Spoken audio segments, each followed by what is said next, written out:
Estamos de volta. Hoje nós estamos conversando com Lourdes Carolina Gagetti sobre o livro Homens e Almas. Mas antes de nós retomarmos essa nossa conversa, gostaríamos de fazer um convite a você. Você quer colaborar de alguma forma para que essa doutrina chegue a lugares mais distantes, com mais facilidade, com mais qualidade, para pessoas que não têm como nós a bênção da informação, do esclarecimento, da orientação, do consolo?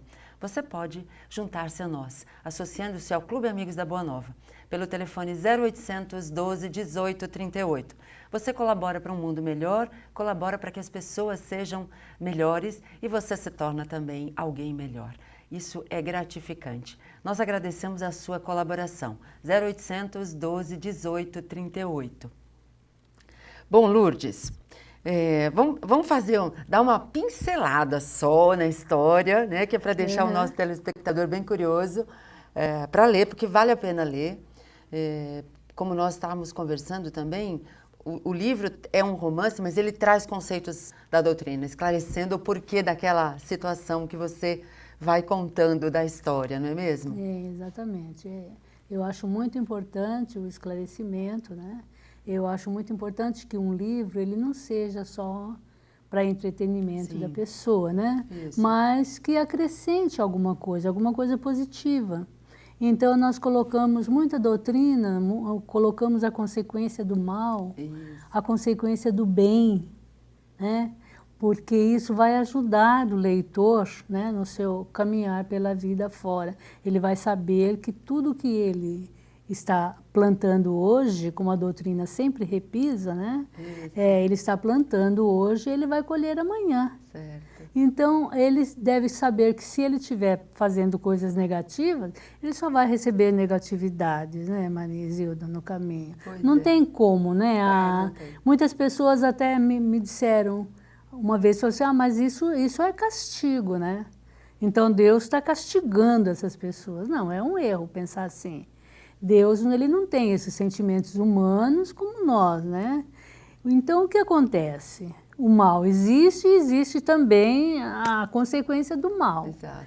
Ocorre que o mundo ele está assentado em leis, as leis naturais. E a reação para os atos já estão implícitas na própria lei. E que está em nós, né? Porque que está em nós. Nós sabemos disso. Exatamente. Então, aqui não há necessidade que Deus fale, você pecou, então você vai receber esse. Não, nada disso. Ele saiu fora da lei, ele já vai sofrer as consequências, né? Saiu da lei, ele vai sofrer as consequências daquilo. Não que Deus o tenha castigado. O castigo, nem prêmio, não existe conforme só correção sabemos, mesmo, né? Exato. É interessante que nós podemos aprender com essas lições como nos comportar diante da vida, para evitar essas consequências que nós estamos vendo nas histórias.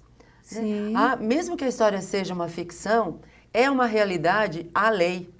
Exatamente. Que rege essa situação, não é mesmo? Com certeza, é a mais pura realidade, Maria Isilda. Interessante. E as pessoas vão ler e elas vão aprender e vão saber, né?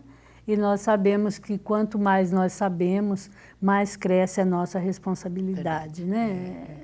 Diante de tudo.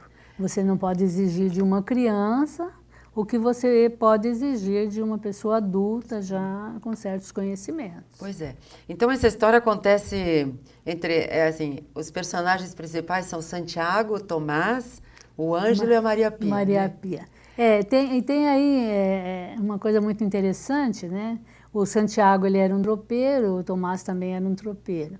E o Santiago conheceu a Maria Pia ainda muito jovenzinha, uma criança praticamente, né? Ela tinha por volta de 14, 15 anos e ele já era um homem maduro.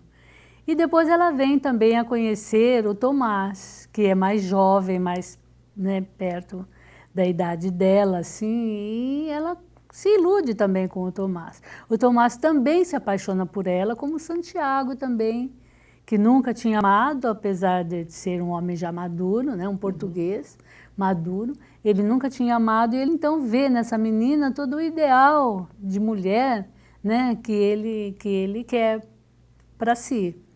Então, mas ele, no mesmo tempo, ele se acha muito velho para ela, né? E ela às vezes se questiona também se ela não é muito nova para ele, né? Que ele e tal. Então pensa que talvez ela estivesse transferindo o amor do pai, que ela é órfã, né? De pai, estivesse transferindo para ele, né? Para o Santiago. E aí aparece o Ângelo também, que é o filho do Santiago, 2 ou 3 anos mais novo do que a Maria Pia, e que é doente, ele tem convulsões, né? Sofre de epilepsia. E quando ele fica nervoso, ou quando ele vê alguma coisa, porque ele tem uma mediunidade muito desenvolvida, então ocorrem os ataques. E a Maria Pia, desde que o conheceu, sente assim, ojeriza por ele. Ela antipatizou com ele, né? Tem até o medo dele, Tem né? até medo dele e tal, não quer. Muitas vezes ela demorou muito para dar o sim para o Santiago, né? Por causa do filho, né? Que ela tinha receio. Mas tudo isso tinha um motivo. E o motivo para esse medo dela estava lá no passado. Pois é. Nós contamos aí no livro as vidas passadas que originaram estar todos esses 4 elementos, né, esses 4 personagens reunidos num drama. E o livro fala também da mediunidade do Ângelo, né? Da força do nosso pensamento. Pois você fala de lei de causa e efeito, você fala da mediunidade que na época não se conhecia, então não sabia o que ele tinha. Não era ainda popularizada. E quando né, ele dizia que via alguma coisa, o Santiago até pedia para ele não contar, porque era motivo de chacota. Né?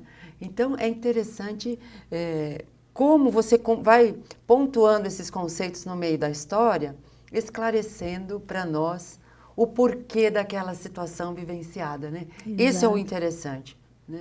Eu acho que a história é muito boa, porque você quer ver o final, porque ela vai para cá, volta, ela vai e vem muitas vezes, né?